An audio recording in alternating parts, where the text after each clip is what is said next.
So this is Zahara. This is what it looks like, and what we're looking at here is a dashboard. So every user has a different role. They have different dashboards. So this is the finance dashboard, which is primarily looking at things like getting invoices exported. If you're an approver and you log in regularly, then all the things you need to approve can be in one place. If you somebody who marks things off as being received, then you have a dashboard. And if you're a buyer, all the things that you've put in orders for will all be waiting here.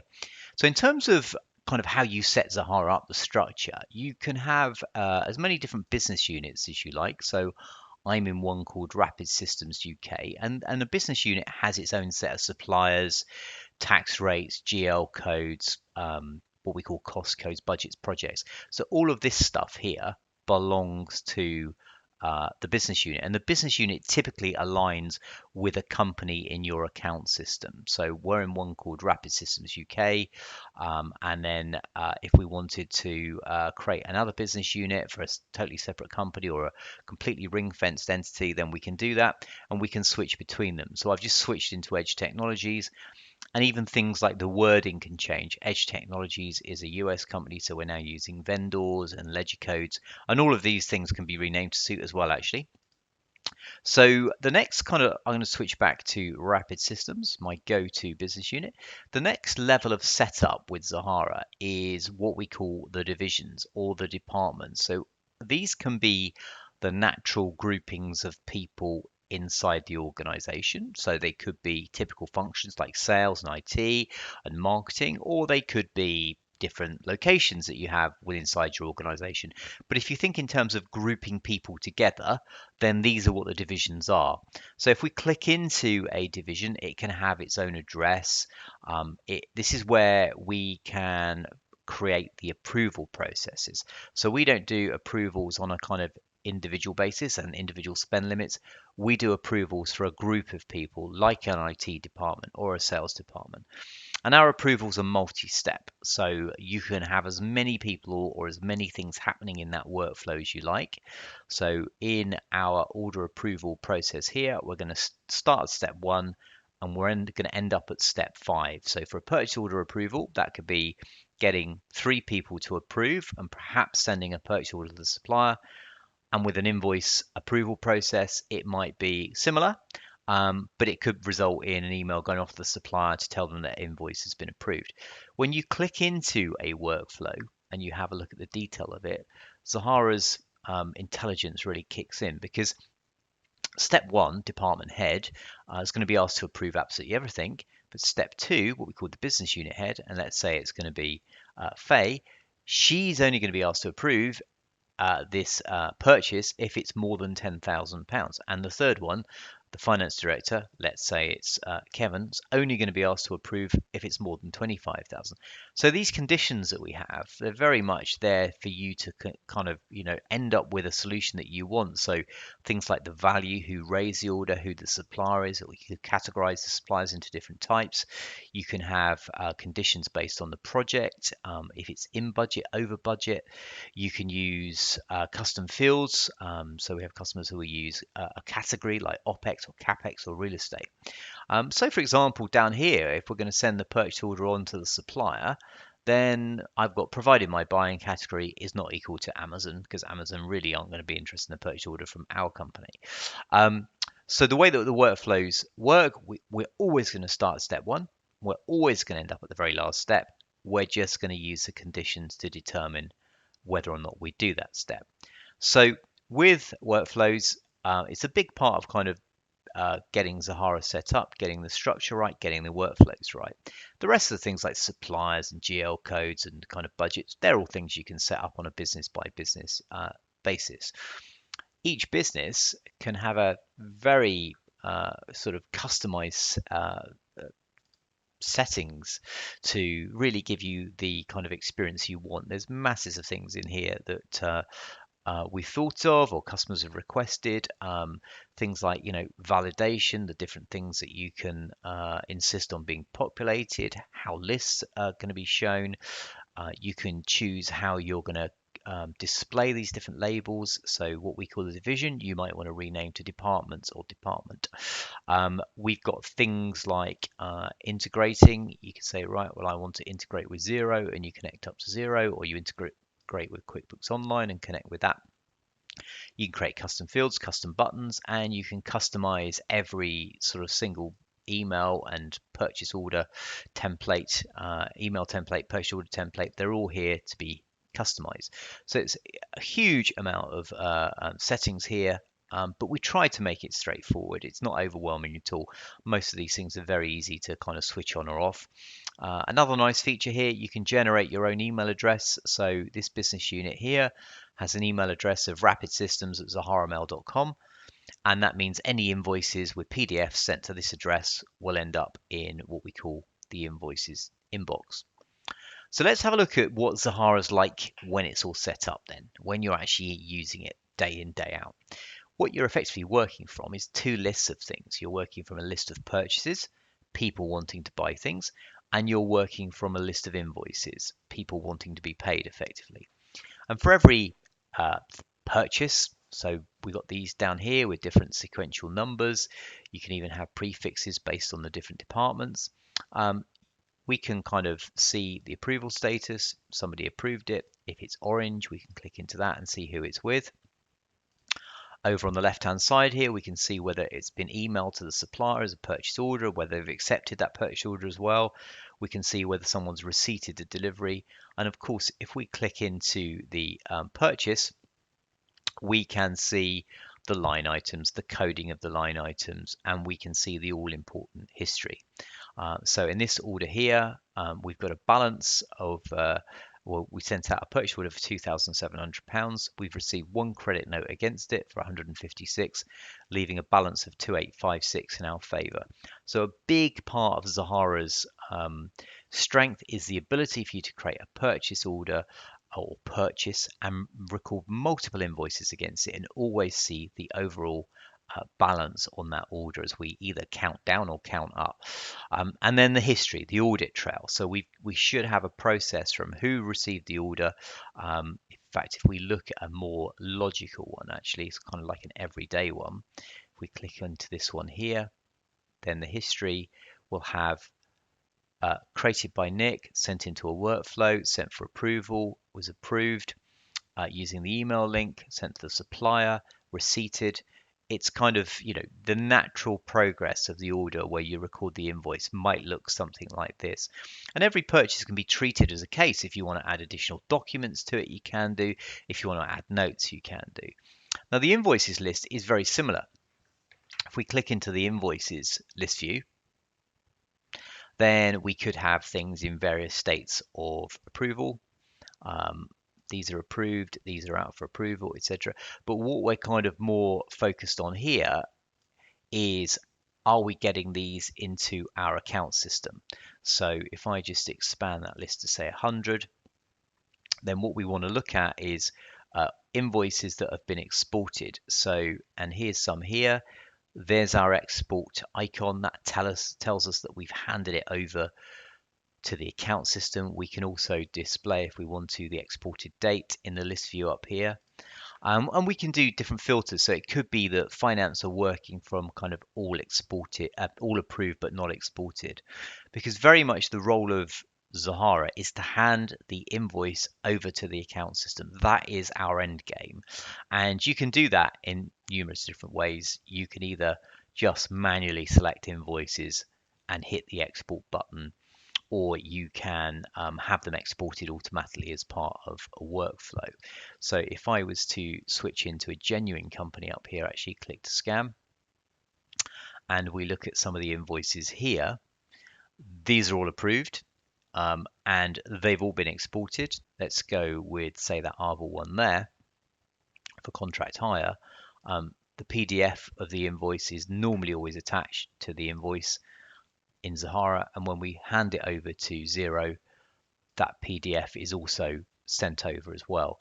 And in fact, the experience with QuickBooks Online is identical. Sage 50 very similar, Sage 200 very similar. A lot of the functionality and the integration is restricted by what we can and can't do with the system that we're connecting into. We've also got things like ad hoc invoices where you say, right, I really do want Jonathan to take a look at this, and I want him to edit the nominal code because I'm not sure how to code this. And when he's done that, email me, and that'll be the end of it. Click send. So getting invoices approved, getting purchases approved, really, really straightforward.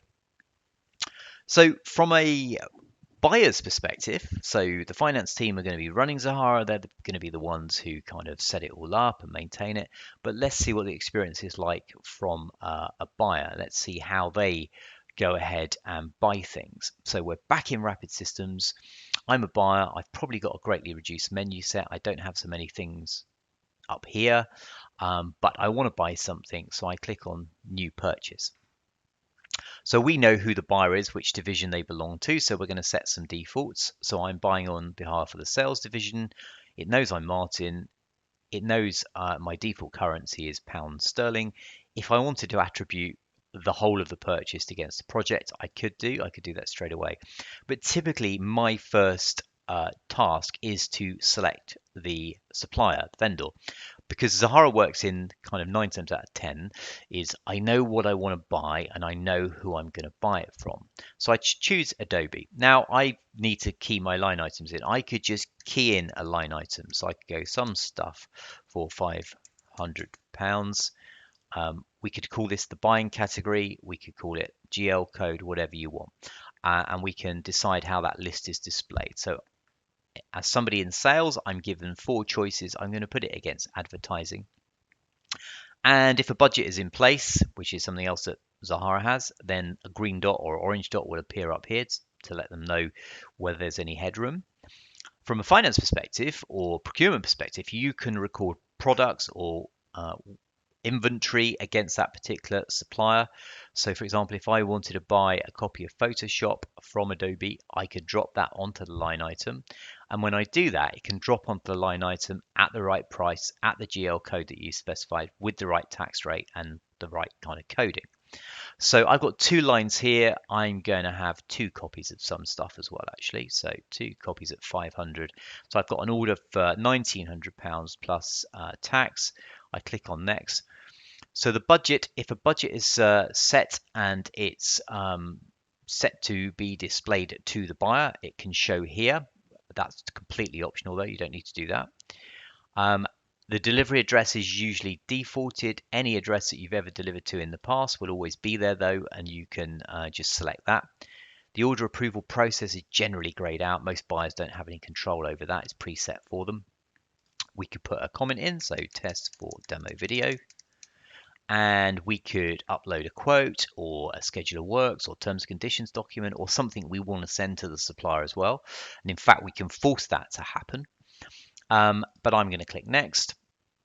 I get a summary view and I could click raise purchase. I could also save it as a draft. It could be my expenses or my commission claim, and I want to come back to it before I release it. So you can have drafts, and if you're a powerhouse of purchase order raising, you can switch this on and go straight into raising the next one as well. But I'm going to click erase purchase. So the purchase is raised. It's given a sequential number straight away. So we're now at 1043, and it's got a prefix of PO because we are the sales department. So, and we set that the sales department has a prefix of PO. So our purchase is now orange. It's out for approval. So it's coming to me for approval for the benefits of the tape. If we click into that purchase, then yes, we've got the history building up. But actually, from a buyer's perspective, it's locked down at the moment. They can't send it to the supplier. They can't download a copy of the purchase order. It's kind of locked until it's approved. And if we did try and edit anything, if we click on edit, then behind the scenes, we have set the different things which would force it to go back out for approval again, or we don't want to do that. What I do want to do is pop up my email, and here is the approval email that's come through straight away. So this is completely customizable. You can decide what is shown. So I've got the line items. I've got the internal comment that I put in there. If I was the third approver, I could see any comments that anybody else put in. And I've got a choice as an approver. I've got approve or reject or review with details. So you could literally be driving in your car, sat in a traffic jam. This pops up on your phone and you go, yeah, it's fine. You click approve. So an approval can be done from the email. You don't need to log in. You just approve or reject. But if you remember, one of the opening parts I showed you was the dashboard. So if I wanted to approve anything from here, I can click into it, and it gives me a fuller view. So if I do what we call review with detail from the email, we would take them into a view where you can see the line items, you can see the history. If there was a budget, that could be displayed as well. And I could say, yeah, that's all good. I could approve it there. Yeah, all okay. Click approve. So approvals are really easy, and you've got lots of control there. We've got things like absence settings, we've got delegates, we've got kind of automated emails that can go off like a reminder email. So our purchase, if we go back to our purchases list view, there it is, 1043. We click the orange. It knows that I've approved it. It's now doing the confirmation email. It will now go on to send a purchase order onto the supplier. So different things can happen from this point onwards. Typically, the supplier is going to deliver the goods or deliver the services, and anyone can come into an order at any time and receipt it. So that can be an optional thing that you choose to do, choose not to do. But it's very simple. You just tick the order. We ask you the question, have you received this order in full? Yes or no. If I say no, I can say, well, I only got one of those, and I only got one of those. If you do fresh produce, you can accept and adjust, which would adjust the order to the lower value. We could put the delivery note number in that we got from the ticket. We could upload a copy of the GRM. We could take a photograph on our phone and save it with it, or we could just click save. And because that's effectively a short delivery, we've got an orange line item here. If we were to go back to our list view, then we have an orange truck. So part of what we say with Zahara, we give you, visibility and clarity on your buying. And this is part of the visibility, part of the ability for you to see exactly what's going on. So it could be the next day, the backup delivery or the remaining item comes through. So we come in with GRN a second time, we click save. We've now got two green line items, and our list view shows us that we now have a grey truck. So that's all fine and dandy. So the final part of the system then is, the final part of the process is very much recording the invoice. And there are loads of ways of recording an invoice. You can just click plus new invoice. You can use the Invoices Inbox. You can use desktop OCR software to scan and load the invoices. One of the easiest ways is you search for the order, you find the order in the list view like this, and you click batch invoice. And then you're asked the question, does this order fully match the invoice? If the answer is yes, there's very little to do actually, because all we actually want is the the invoice number and the invoice date. If I say no, it doesn't match the invoice, then first thing I can do is go and get a copy of the PDF of that invoice. Perhaps it's been emailed to me, perhaps I've detached it. I am going to put in a invoice at random. And then this invoice is displayed here. If I wanted to, I can pop that invoice out. I can float it up. If I wanted to kind of copy and paste a number in there, like the invoice number here, I could do that. I can choose the invoice date, 17th. And I've then got my line items have already come over because it's a linked order, like order number 1043. The line items have come over. So very much, if it doesn't match, if the order and the invoice don't match, well, why doesn't it match? So it's kind of, then it's a case of, looking at the differences. And it could be that they charge more money. It could be that this line item here is coming at £520. So we just record what we see. The invoice approval process might be set to automatic. We might have preset some thresholds and rules that would trigger it to go out for approval. We could say price is higher. We could give a steer to any approver. and then we click create invoice. So the invoice is created, and then based on the rules of the invoice approval process, it could force it to go out for approval.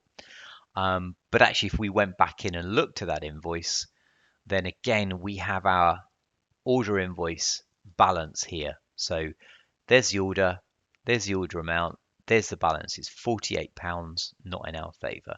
And it could be that that threshold is within reach, or it's agreeable and you just process it, or it could be it's going to be disputed. And if it's disputed, it will sit on the front page of Zahara in a disputed area. And then you would record a credit note and match that against the order as well. Obviously, the invoices will need to be exported into your account system, and generally the way that we recommend is you hold back anything that's on dispute and you accrue for it, and anything that is good to go, you just export. So the question that we get asked a lot is, well, how do I know at month end about my kind of open orders that I haven't received invoices for? We've got various different reports you can run. There's a really nice one here which works well. And the way that our reporting works is you choose a date range. So if we said last month, you click go, you get some search results back. So for every order here, like MD 1019, then we've got the kind of the line items, the coding, and then you can kind of see the difference between the order and the invoice. So what we're looking for is things like this, blank ones where you've received no invoice against it. So the way we work is you email that report to yourself, you get an Excel spreadsheet through, you can then crunch that and get to your accruals. So that's effectively it. I mean, obviously there's user management, obviously there's kind of additional reporting and customizations, but Zahara is not a tricky system to learn.